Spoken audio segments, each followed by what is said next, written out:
The world is safe.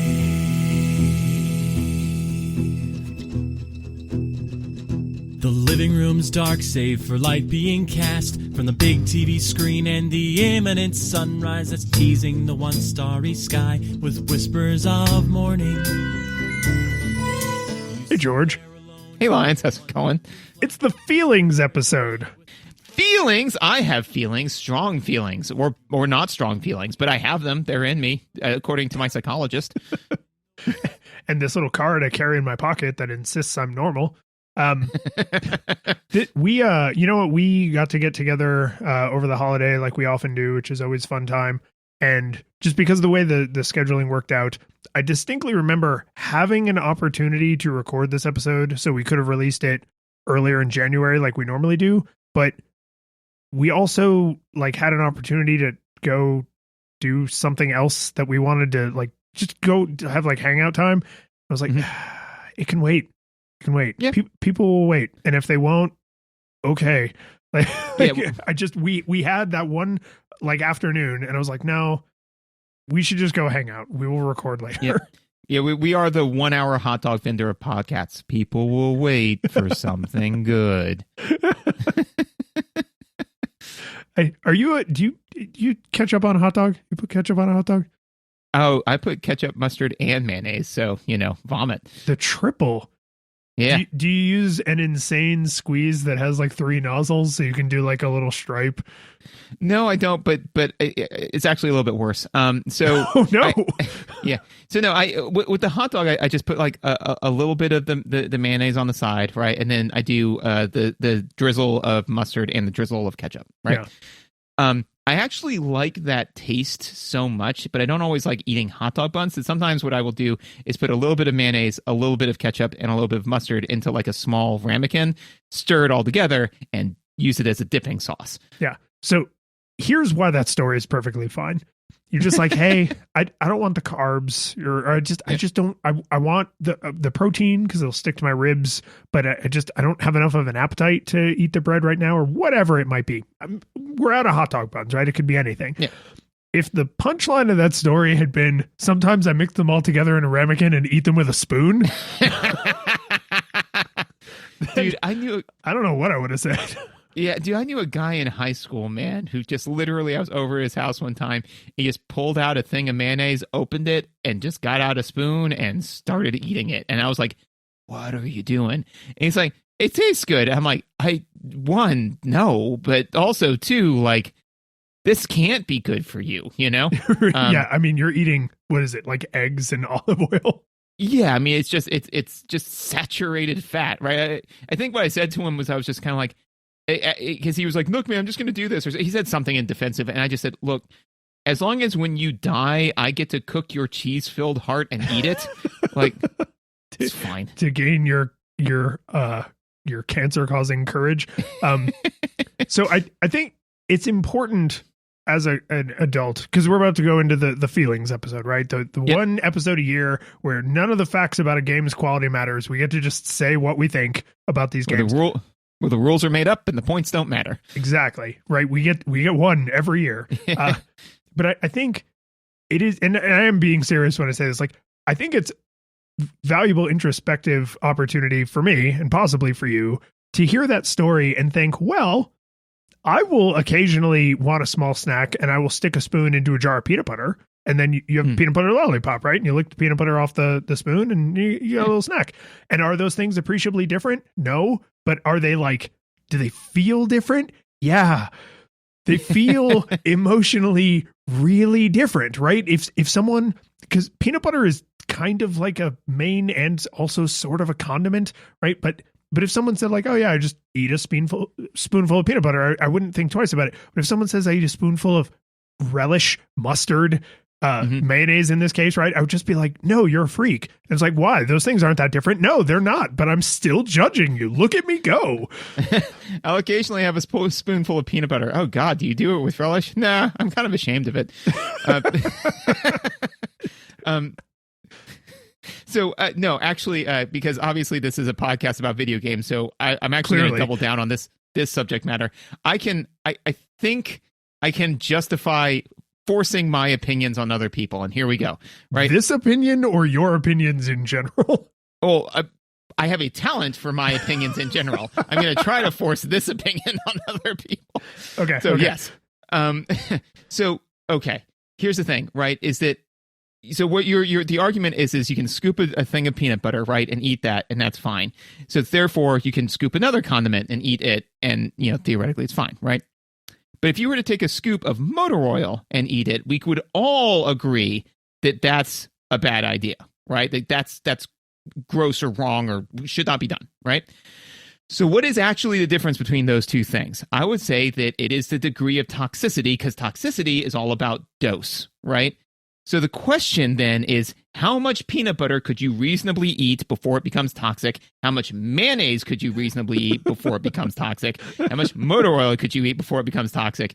And then you put that on a spectrum, and then that's how you determine whether or not it's okay, right? So I would say that that's why eating mayonnaise out of the jar is less okay, because you will die way sooner from doing that behavior, or it will cause health issues and health complications way before doing the same thing with peanut butter would.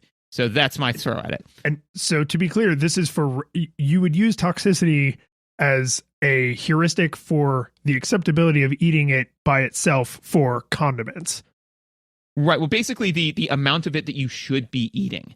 Right. Like really anything. But like the idea is that is whether you eat a spoonful of peanut butter or spread peanut butter on a sandwich, right? Is that the idea with the spoonful is it's like, okay, well, it's now more peanut butter dense, right? As opposed to I'm consuming 500 calories, 200 of it is peanut butter. It's like I'm now just consuming 200 calories and 100% of it is peanut butter, right? So if you're getting most of your calories from peanut butter, that might not kill you. If you're getting most of your calories from mayonnaise, that will probably do some damage. That's the argument that I'm making. Yeah, I like that. The only reason I was trying to maybe overfit your model is I think a lot of people would probably have the same initial thought I have, which is it okay to eat ice cream straight out of the carton with a spoon? And the answer, I think, still does fit your model, which is yes, but you probably shouldn't get most of your daily calories from eating ice cream straight out of the carton with a spoon. Exactly. Just like you shouldn't get most out of your daily calories from eating mayonnaise straight out of the jar with a spoon. Yeah. Exactly. And then that, of course, naturally brings us to video games. Well, because if you're measuring plaque on the inside of your veins, you really want to play a game with a low score. You're not going for a high score. Exactly. Yeah, so... I got the high score at the doctor. Oh, what were they measuring? Blood pressure. Well, I've learned to raise and lower my blood pressure at will. Why would you ever want to raise it? So I can lower it. It's a party trick. I guess we have to still shill, but do we explain what this episode's going to even be first, maybe? So yeah, it's the feelings episode. So yep, we play a bunch of games every year. This is actually the last year, I think nostalgia games will be included because we have shifted to a game nostalgia alternating format. But we each picked our bottom 3 games of the games we played this year and our top 3 games. And we get to go through and defend them because it's not about facts. It's about feelings. And I swear to God, if we ever get merchandise made, that might be the first thing is a t-shirt that says it's about feelings. It's not about facts. It's about feelings.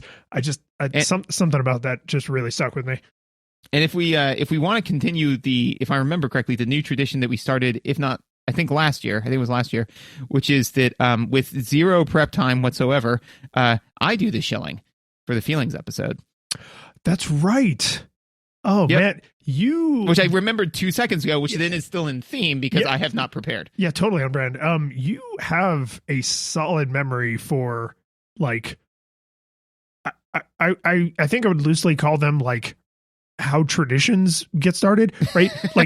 Every tribe has one schmuck like you who's but last full moon when we did the rain dance to make the crops grow bigger, Jonathan was on this side, and this month was great, but 2 full moons ago, Jonathan was on that side. And so I really think that this is how, like your ancestors, some of them became shamans and some of them became scientists, but it's that same pattern recognition that you're really good at. Oh, thank you very much. I appreciate that. No, I think that the way I kind of look at it is that it's perhaps not that skill, but more of a high number of skill points put into callback. So like. So, because I can't do it with a bunch of useful stuff, but if it's just like some like mindless trivia that'd be like, oh, this would be a funny callback joke, then I know it. Yeah. But yeah. So if we're going to shill, you can go ahead and reach out to us. We are on the website. Normally, we would say you can reach out to us on social media, but you can't do that anymore. Social media is absolutely dead to us. If you really want to help the show, you can leave reviews either on the Apple Podcast reviews, because that's apparently a very important thing that people care about, but also just reviews in general. We not only do they help the show, but we really enjoy reading them. Also, you can the biggest way you can support the show is to tell a friend, tell somebody, hey, like this is a thing that I listen to and I think it's kind of cool, you should check it out.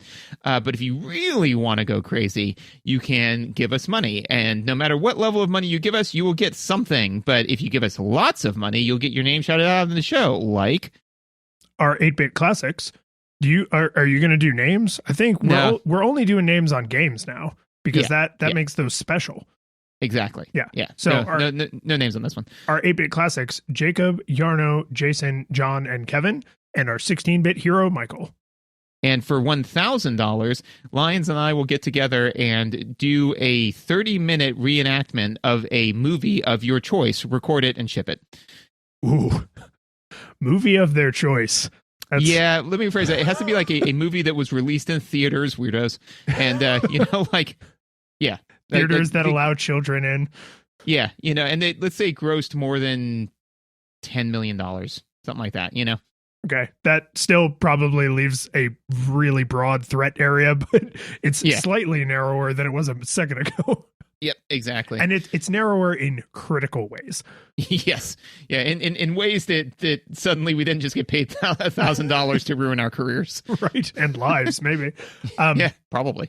So I think first, before we jump right into our games and why we felt the way we felt, I will quickly read the list of all the games we played so people know what we're picking from. Is that fair? Yep. You want to do the toss back and forth on that one? Oh, are you ready? Yeah, man. Yeah. Okay. I got this really cool friend that sent me the entire list earlier today. Okay. So because nostalgia is its own special thing, these are all the retro games we played this year. So first we played Mario Party. Cool Spot. Roller Coaster Tycoon 2. Prince of Persia. Mischief Makers. The Crafting of Stars, known as StarCraft. Harvest Moon. Base Wars. Sonic 3D Blast. And you said the whole thing without gagging. Good job. Super Strike Eagle. Typing of the Dead. EVO. Search for Eden. Marble Madness. Diablo. Teenage Mutant Ninja Turtles 2, the arcade game. Mega Man X. Yay, 2. Oh. Phoenix Wright. Ace Attorney. Diablo 2, Electric Boogaloo. Mutant League Hockey. And Civilization 2.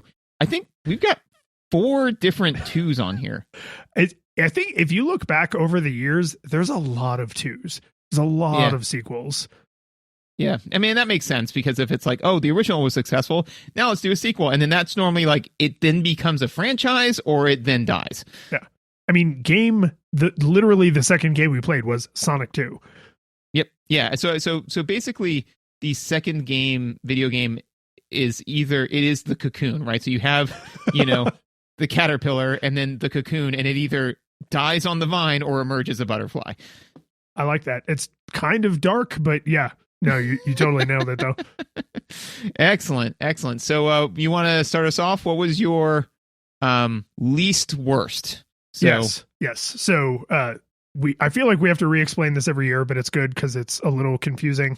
Is our bottom 3 and our top 3 are least worst, middle worst, right, and worst, which is worst, delicious. which is delicious, and Delicious, worst, worst, middle worst, and then least best, middle best, best, best, best. because Right. So numbers are for squares. This is out of the three worst. This was the least offensive. Right. Of the games we played this year. Jeez. Correct. So for me, my least worst was Base Wars because Oh, okay.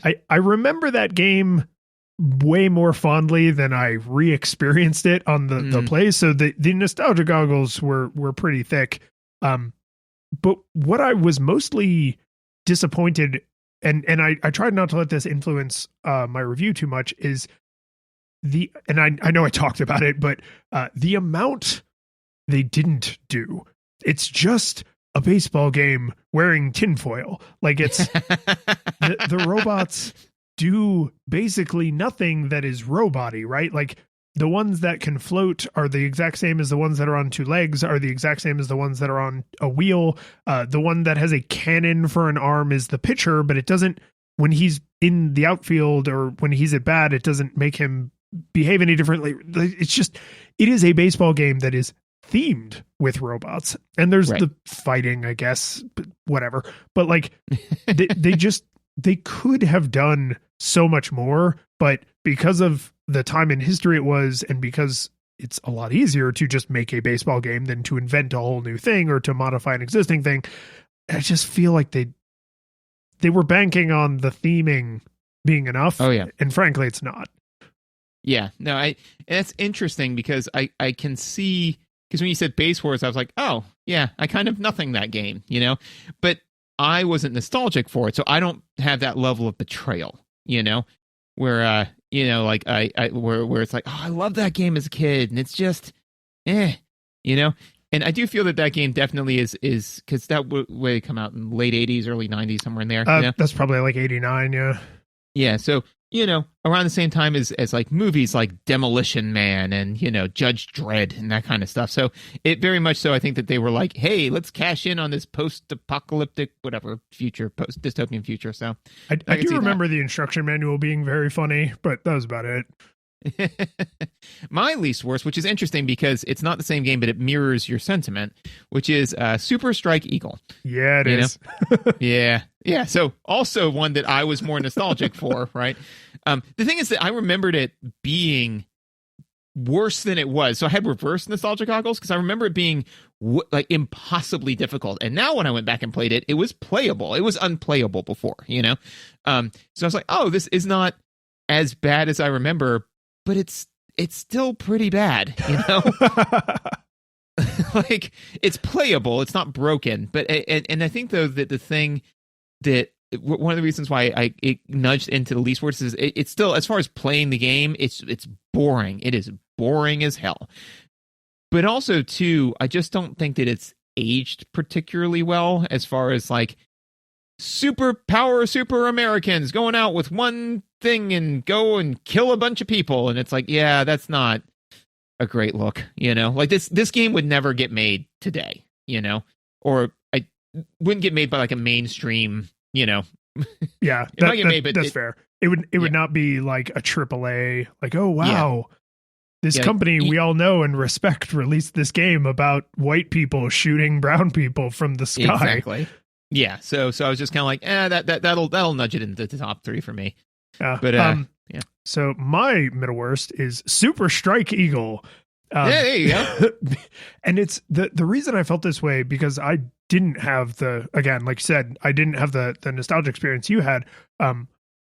What frustrated me about this game emotionally is it does so many interesting things, right? Like the fact that you have to go back and refuel, but they only let you do it so many times.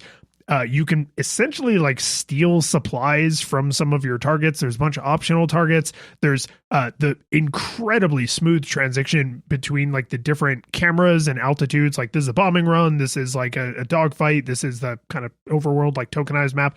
There's technologically, this game is doing a lot of incredibly interesting things. And I found it so boring. Yep. And that's like tragic to me, because even if you are trying to put on your nostalgia goggles and look at this game at its time in history, it's like, wow, they really tried some aggressive things mechanically and on hardware that they really had to push to make it perform so smoothly and so consistently. And yet I am so bored, right? Just what's that thing you like to quote? Like all that splendor and I think it's from American Dad. You know what I'm talking about? Oh, all this marvelous splendor makes me wonder why I should give it to him. Yeah, it's all of that surging raw power makes me wonder why I should give a damn. Yes, right. It's just like, oh wow, it's actually a Sideshow Bob. He's talking about the dam he's building for Springfield. Yes. That's the episode with the actor who plays Niles, and there's a bunch of Frasier references. Yes. Yep. Okay. But yeah, that right. It's just like.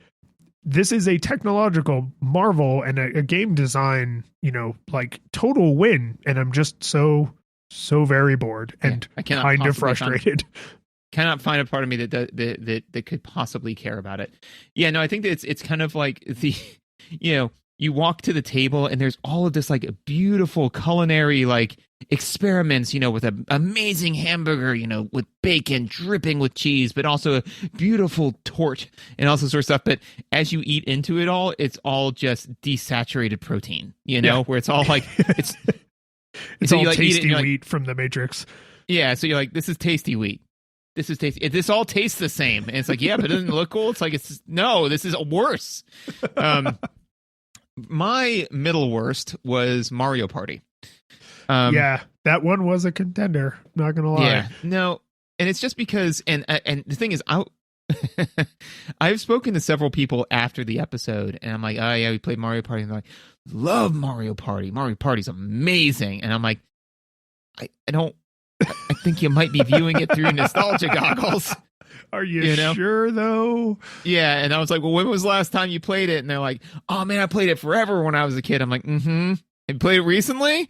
No, and it's like it doesn't really hold up. And then they're like, no, it totally holds up. It's like, again, I have 6 years of experience doing this, so I'm telling you, it doesn't. No, I think that to me, and I don't really even want to say that this got better. It may have gotten the same or worse throughout the series, but the complete transparency in the rubber band physics to me makes the game entirely pointless, right? Because it's like, okay, you're going to sit there, fight, bite, claw, and scratch to get between 1 to 3 stars. And then I'm going to hand out 3 stars at the end. And it's like, well, I mean, literally, the rules are made up and the points don't matter, because none of it matters if, the swing on the back. I mean, it would be like, are you proficient in strength checks? And it's like, well, no, yes, it doesn't matter. It's a +1 on a D20 roll. Like, it doesn't, who cares, So yeah, I think that degree of transparency, it not only does it kind of ruin the game, but I think that also too is that we were getting a kick out of it because of the ridiculous, like it's so good, it's bad, but like, you were just ripping me to shreds at one point, and then I came in and clinched the win at the end because the computer said I like George better, so yeah. That it is a game that if everyone knows that whoever wins didn't really win, and you're playing with humans, right? So if you play with 4 humans, or I think the most recent one will actually do like 6 or 8, but no CPU players, all humans, or one CPU player that all the humans agree to betray constantly, right? Then you could play it and have a good time. It is not a good game. Right. Yes, I would agree with that. Yes, that it's it's so good that it's bad, kind of a thing. But what is your worst? Sonic 3D Blast, worst, no question. Because this is the feelings episode, and that game betrayed me, and I hate everyone who likes it. You're all wrong. It's terrible. If I'm trying to explain my feelings, right? I've told the birthday story several times now. But just replaying the game, like, I beat it, right? Like, I actually played all the way through. I try and finish the games we play whenever I can, but like, I did take the time to beat that game, and I was just like, this got all the way to store shelves without anyone saying isometric platforming is dumb. it's dumb and you should feel Yep. bad about it, right? Like, Yeah. it's just, it's a disappointment in basically every aspect except maybe the soundtrack might have been okay. Sonic games tend to have really banging soundtracks, even the terrible ones.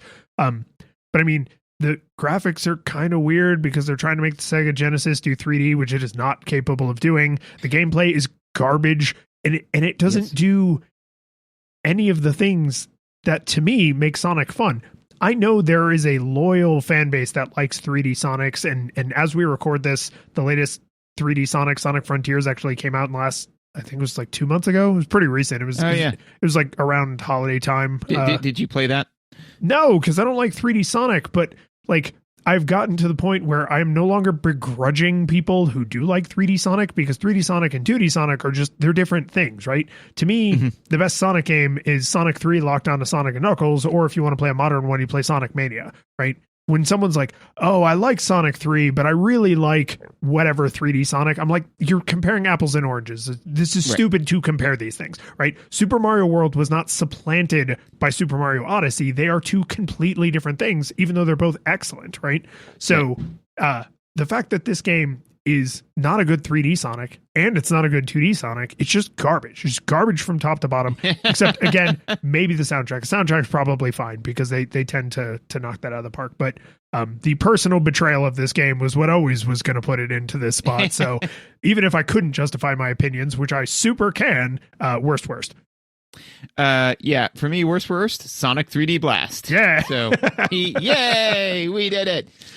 Yeah, no, I mean, again, no question. I mean, a lot of the games that we played, you know, like, for example, other honorable mentions, Teenage Mutant Ninja Turtles 2, the arcade game, you know, stuff like that, where I was just kind of like, this game is just kind of, you know. Sonic 3D Blast is I think, two things that kind of make it stand out above the rest, because I was not deeply betrayed by it, right? You know, I didn't get it for Christmas and then, you know, cry because, like, you know, I felt that I wasted my parents' money, right? You know, I think that for me, it is one is that it's a fall from grace, right? Because, you know, you had Sonic 3 where it's like, oh man, Sonic's amazing, and then they made this game, and you're like, what did you do? You know. Like, what is it? The thing where you know the quote better than me, but it's the that is the dumbest thing that anyone has ever said. Yeah, from Billy Madison, I think. Yeah, where it's like we are all dumber anyone has ever said. At no point in your incoherent ramblings did you ever even come close to anything that could be called a rational thought. I award you no points. And may God have mercy on your soul. Exactly. So it's just like why we are all worse for having played this game. So there's that, going from such a dizzying high to such a precipitous fall and cataclysmic low. And I just, like, imagine shipping this game out, right? Or excuse me, imagine you know, like getting ready to ship this game November 14th of 1996. Knowing that just a scant 5 months earlier, Super Mario 64 had hit shelves. Well, they did outsource this to another team, right? There's a long storied history of Sonic games being outsourced to other teams, and like the problems that has caused because of the way, not because other teams can't do good work, but because the way that handoff has been done. But add that to exactly what you're saying, right? You're this team in the United Kingdom, and it's like, oh my God, we're being handed the Sonic franchise. They just, the main team just released Sonic 3 and Sonic Knuckles. That game had music from Michael goddamn Jackson. Like, this is going to be incredible. We get to do the next entry, and it's going to be 3D on the Sega Genesis. Hey, what is that over there? Oh, no, right? Like, so now you were already set up to fail because you're not like the core team, and look at what you're going to be compared against. Yeah, no, I mean, like, literally, I can't imagine, you know, sitting there trying to build the levels and build, you know, the sound and the gameplay. And again, you know, figure in the development cycle, by the time this Super Mario 64 dropped, you're getting to the point where you're beyond the pale, right? You know, where you can't make fundamental changes to the gameplay, but you're like, you know, this is pretty good. It's first foray into 3D. It's Sonic. It's not amazing, but it's okay. And then you look at the extraordinary grandeur of Super Mario 64 and be like, you know, like the Sonic team said like, you know, we can do this. We've got reserves. And then they said, I know you have reserves 5, 10 times at the most. I, on the other hand, am Super Mario 64, and I have only been using 1% of my true power. 1/64th of my power. Just for tradition's sake, I think we should both admit that Shredder's Revenge was our nostalgia pick. Right. It was never going to be Sifu. Which is no, it wasn't. Which is a shame. I did Freedom actually, Planet wasn't bad. I still haven't played the sequel to Freedom Planet. I am super curious about it because Freedom Planet was such an interesting game. Like that was a better Sonic game than Sonic 3D Blast by like a million miles. So that's already like kind of got me going like, oh, huh. But I mean, Shredder's Revenge. I liked Freedom Planet, but I mean, compared to Shredder's Revenge, Shredder's Revenge hands down. I'm still playing that occasionally with Teddy and Lizzie, where you know we'll just hop on and you know just beat up on Shredder a little bit. Oh, and I don't know if I shared this with you, but Teddy and I were able to beat it on the hardest difficulty. So nice, which is gnarly. Yeah, I forget, tubular or something. I don't know. It's like cool something and then gnarly, I think. Yeah, and it was actually like a challenge, you know. There were some times where I said like, you know, hey, I let Teddy go in like head first because I'm like, I think that thing's going to hit somebody and it's going to be Teddy because if he dies first, I can still pull out a win. Get in there, champ. Yep. This is also the time when I will throw out that we'll probably continue this in some form, but while we still have nostalgia games in here, we are going to continue our tradition of giving away the game that we picked for our nostalgia game. So there will be a link in the show notes if you want to go and enter into the, what is the legal term I have to use? Raffle? I think it's a raffle. If you want to enter in raffle giveaway, it's one of those. If you want to enter into the thing, if you want to gamble, it's not gambling. Legally, it's not gambling. Super not gambling. It's also not a lottery. If you want to enter for a chance to win the game, no purchase necessary, whatever bullshit. You know what this is. Super simple instructions. There's a link in the show notes, and you can enter for a chance to win the game. I've actually, because the way we've always had to do this in the past is most digital storefronts don't support gifting very well other than Steam. So, if you want this on like the Switch or on PlayStation, like we will still work with you. But we kind of have to take it on faith that you actually use the money to buy this game because hilariously, there's just no way to gift digital games anymore except on Steam, which is really annoying. I mean, you know what, honestly though, man, is if somebody came, they won the contest, right? And this game's $20, right? I think if I remember correctly, right? So we send them $20 to go buy the game and then they use that for something other than the game. They needed to use it on something other than the game, you know? So to be fair, I've always sent people gift cards for the store. I just can't send them the specific title. So if you use the money, you know, if somebody wins and they choose PlayStation, I send them a PlayStation gift card and they use it to buy a different PlayStation game. Like, okay, I guess you got us. Yeah. Ta-da, you did it. Anyways, yes. And I think that what we could do after this is, we would set a threshold, we'd probably discuss it beforehand, but since we're kind of weaving the games that we're playing throughout the year, is that we could just pick one of the games we played throughout the year and then gift that one to be like, hey, out of all the games I played this year, this is the one I want to share with somebody else, you know? Sounds like a lot of bookkeeping, but I do like the idea, so it might be worth it. Well, I don't think it would be bookkeeping in the sense of, you know, like going back through. I would just literally think back. What is the game that stood out to me? You know, because that's going to be the one where I'm like, oh, I want somebody else to play this. You know, that's fair. Yeah, but anyways, least best. So number 3. My least best was Roller Coaster Tycoon 2. Yeah, I could see that. I could see you saying that. Right. Like I did end up having to work a little bit of technical chicanery to make it work on modern hardware. But I think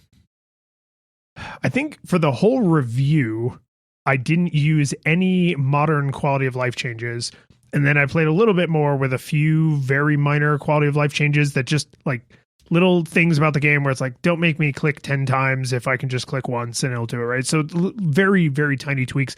This game holds up shockingly well, in my opinion. Like the feeling mechanically, I'm sure they've done lots of things with these kind of simulator tycoon games, but the feeling that I remember having and the feeling that I had when we played the game for the episode, I was like, oh yeah, yep, this is that same kind of like Master of Orion 2, one more turn, right? Civilization, one more turn kind of loop where I was just like, well, I'll just make this one little tweak to the park. Well, okay, let me just watch for a minute and see if people like the changes that I'm making. And before you know it, like another hour has flown by, right? And I was just like, yeah, that is a feeling that simulator games and simulation tycoon kind of games like give you that you don't really get from like a Mario or a Mega Man or a Final Fantasy. Like I will also pour hours into those games, but it's not in that like easy going flow. Time just kind of drifts away. And when you're done, you're not like tired or worn out. You're just kind of like, oh man, that was like I just played that for like a lot longer than I meant to. Right? It's just, it's like a delightful little haze. It's like, it's the difference between getting buzzed and drunk, right? Like you can't get drunk on Roller Coaster Tycoon 2. You can't get drunk on Masters of Orion, but you can just maintain like a nice buzz. You just kind of just feel loose. It's nice. Yeah. Yep. No, co-sign everything you just said, but with Civilization 2. Which I think that literally the main difference is that I had the stronger nostalgia goggles for that one, but enjoy playing it. Even enjoy playing it.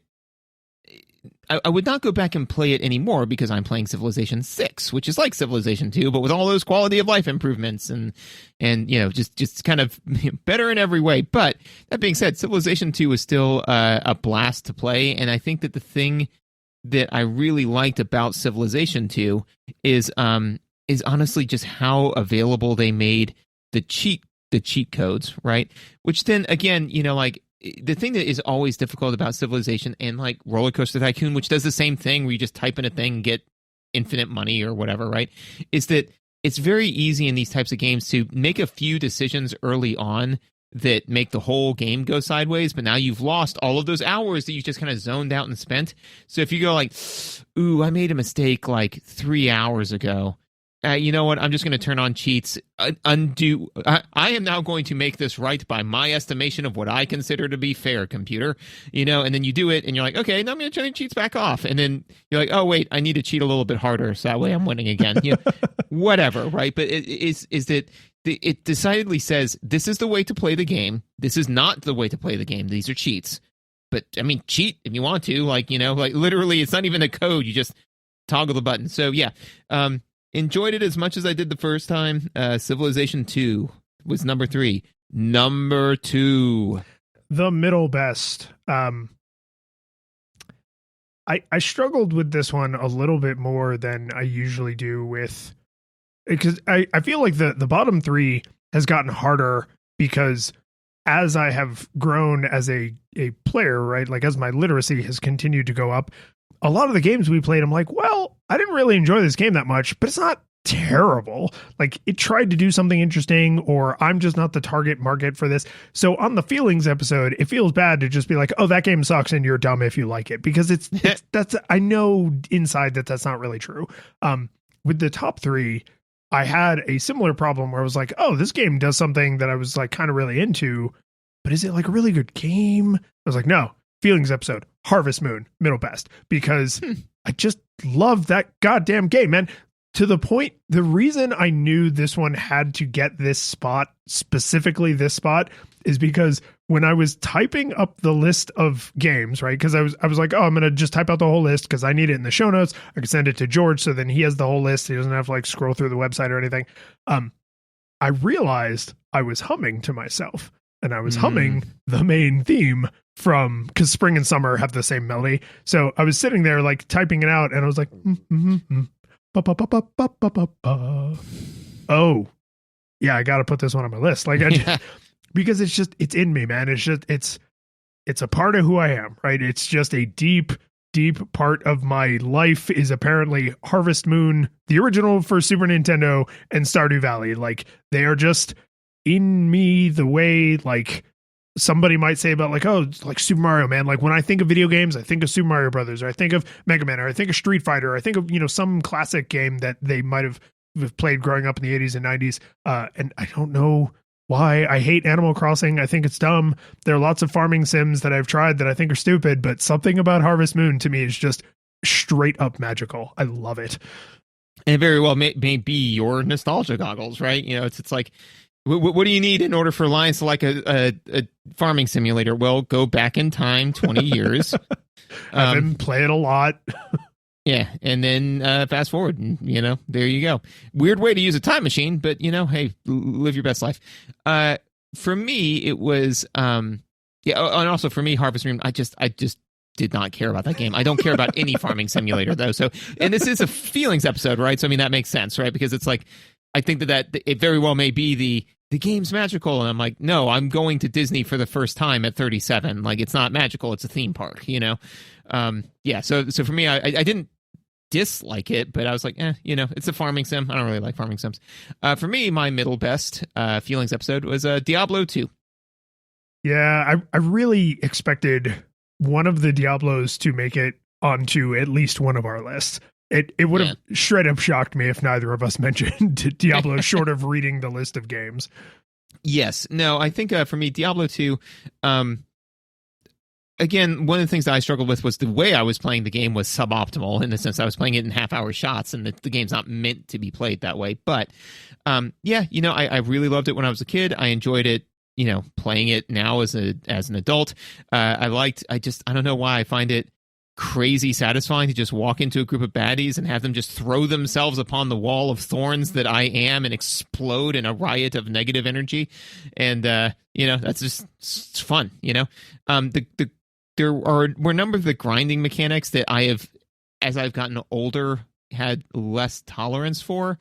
But also, too, it wasn't, at no point was I like, I got to put some more hours into this, how we can grind up and get more powerful. I was like, no, I'm just going to play it and, squanch some bad guys and then go on. So, yes, for me, middle best, Diablo 2. Number 1.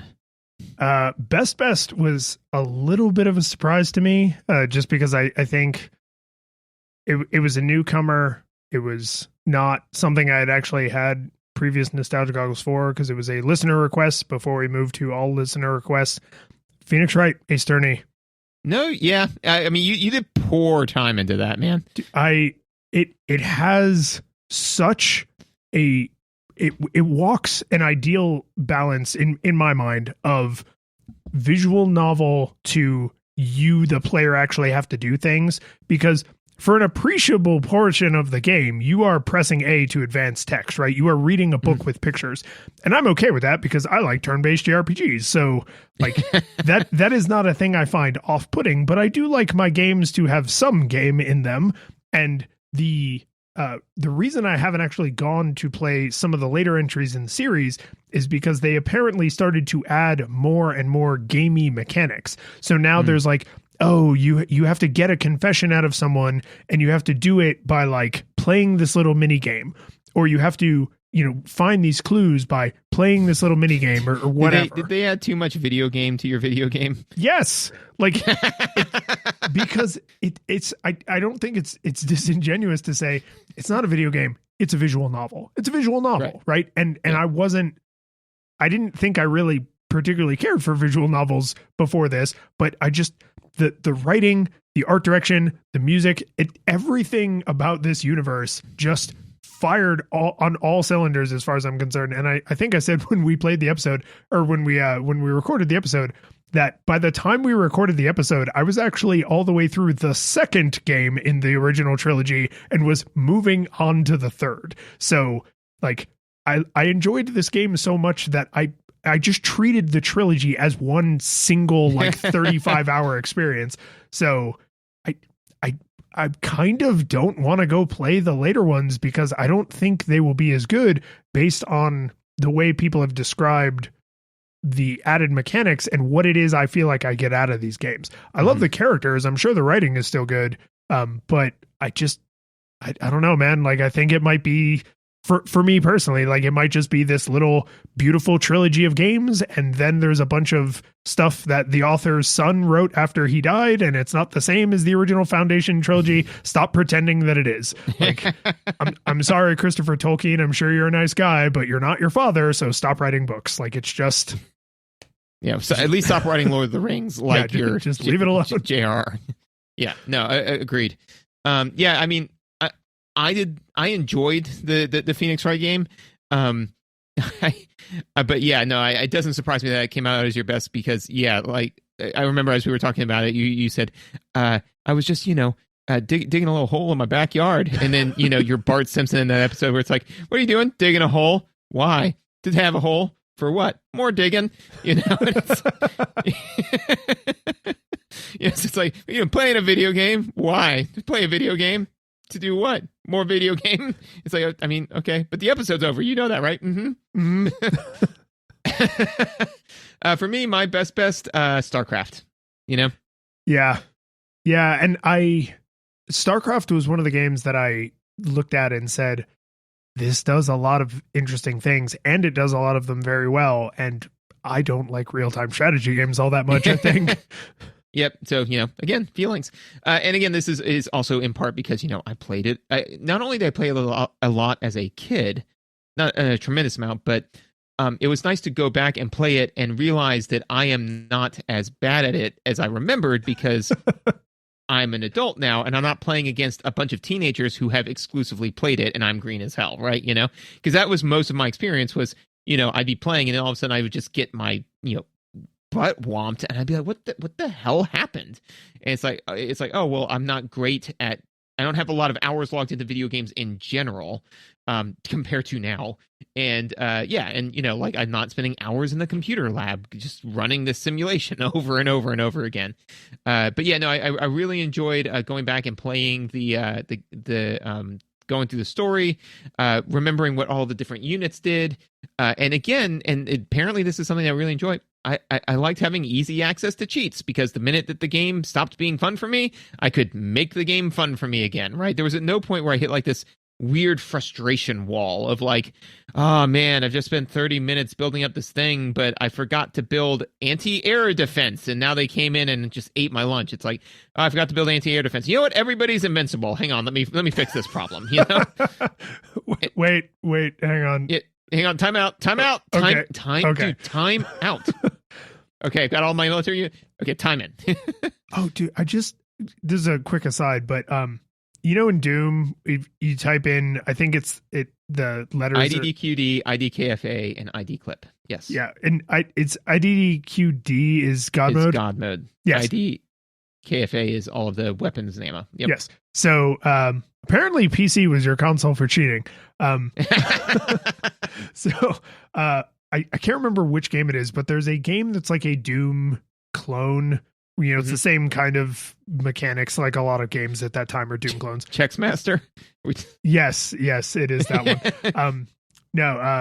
It's a Doom clone, but the theming is like the reverse. Like instead of you are trying to like stop demons, it's like you are a demon, right? So it's like the point of view, I guess, is kind of reversed.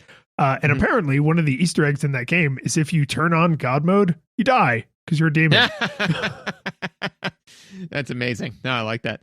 But yeah, I do think that in old school video games, like the cheat codes were the assist mode, And so, I like that. And also too, I really enjoyed with, with the video game is when, all of a sudden a bunch of bad guys would run into my base and I just have one Marine go down there with God mode turned on and just slowly whittle them away. And I'd be like, oh yes, emotionless computer. Look at this thing I did to you. Isn't that humiliating? What is it about? Is it maybe because PC games from this era were more complicated than console games from this era? But there is something very childish, like kicking over a sandcastle, burning ants with a magnifying glass, kind of like, haha, I have destroyed this thing. And you haven't really proven that you have any power, right? When you turn on God mode and you're one Marine, like slowly, oh so slowly marches through an entire Zerg colony, like it's stupid and it's you're not proving anything. but it's fun as hell. Like it's just, It is. you wouldn't do You know what I it think it hour is? after hour, but like a couple times, like it is really funny to just watch him, and they're just all trying to kill him and Like, just- failing miserably. It's Like working so hard, and you just imagine that they're just like, "What is happening?" You know? that's it. That's I think a big part of what's enjoyable about it for us is that projection, right? Because we're imagining the Zerg just being like, "Oh no." Like, how do I deal with this? I think it's a mixture of the projection, but you know what I also think is I think it scratches the same mental itch as shooting zombies, in the sense that like there's no moral negative because they're already dead, right? You can shoot, waves and waves of demons and all sorts of stuff, but when you're shooting insurgents, it's like, well, now you're killing people, right? So with this, it's like I get to show extreme, humiliating dominance on another thing that has no drawback, right? Like I'm not hurting anyone's feelings. This is all for me, Yeah. Yeah, but basically is the nice thing about that is that once you turn those cheat codes on, they just keep sending wave and wave. But if they wanted to build an army, they would have to come after you. They would need to spawn more overlords. The curtain falls, the music plays, the credits roll, then it all fades to black, and you're left by yourself. The fanfare is gone. There's no player two there by your side to share victories won. But as you slowly progress down the hall to your bed, a few great events leak back into your head from the time that you spent traversing the land, battling evil, fighting the darkness, just sword in hand. Your memories creeping with the edge of a smile. You realize again what you lost for a while. You're gonna think back much less on how you saved the day.